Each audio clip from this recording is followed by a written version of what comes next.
Social media पर जो होता है वह अक्सर हमें हैरत में भी डालता है और परेशान भी करता है।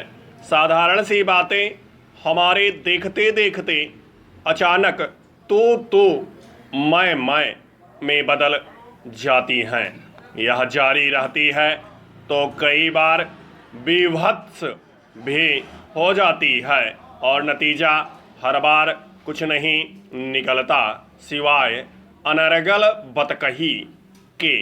वे सारी बातें, वे सारे तर्क जो हमारे जीवन में पहले से ही थे, जिनके अस्तित्व को हम उनके निरर्थकता के बावजूद स्वीकार कर चुके थे, वे जब सोशल मीडिया में पहुंचते हैं तो उसे एक रण क्षेत्र में बदल देते हैं और हम परेशान होते हैं कि हर बार ऐसा ही क्यों होता है। यह सवाल हमें ही नहीं, मनोवैज्ञानिकों को भी परेशान करता रहा है कि सोशल मीडिया में ऐसा क्या है जो लोगों के मन में छिपी हुई आक्रामकताओं और कुंठाओं को अचानक सतह पर ले आता है। अमेरिका के 3 प्रतिष्ठित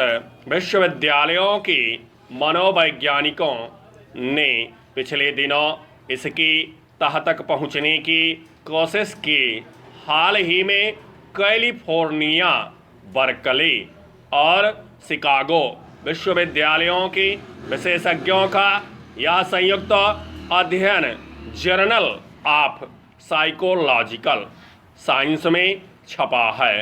इस अध्ययन के लिए उन्होंने फेसबुक पर सक्रिय 300 लोगों का अध्ययन किया। इस अध्ययन में इन लोगों के युद्ध, गर्भपात व संगीत पर तरह तरह की टिप्पणियों पर पैनी नज़र रखी गई।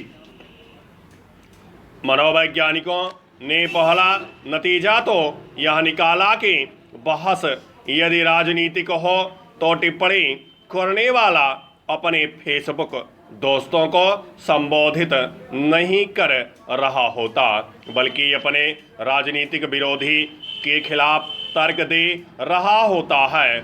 इसीलिए उसकी बातों में तलखी होती है। वहाँ जो भी उनकी बातों से सहमत नहीं होता उसे वे नीचा दिखाने पर तुल जाते हैं। सोशल मीडिया की भाषा में इसे ही ट्रोलिंग कहा जाता है, लेकिन जब इसे और आगे समझने की कोशिश की गई तो कुछ ज़्यादा ही दिलचस्प बात सामने आई।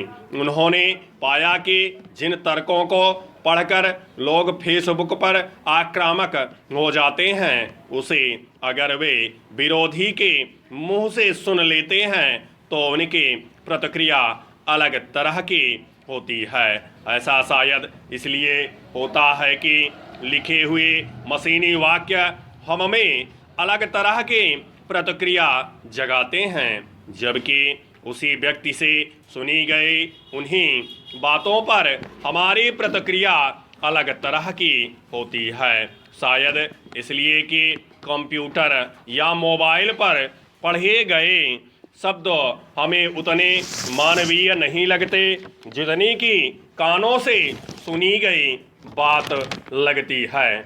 इसे इन विशेषज्ञों ने अपने प्रयोगों से भी आजमाया। पहले किसी भाषण के लिखे हुए अंश पढ़ाए गए और फिर वही भाषण सुनाया गया। दोनों बार प्रतिक्रिया अलग अलग थी। मनोवैज्ञानिकों का कहना है कि इसी कारण सोशल मीडिया से उग्र किस्म का ध्रुवीकरण होता है।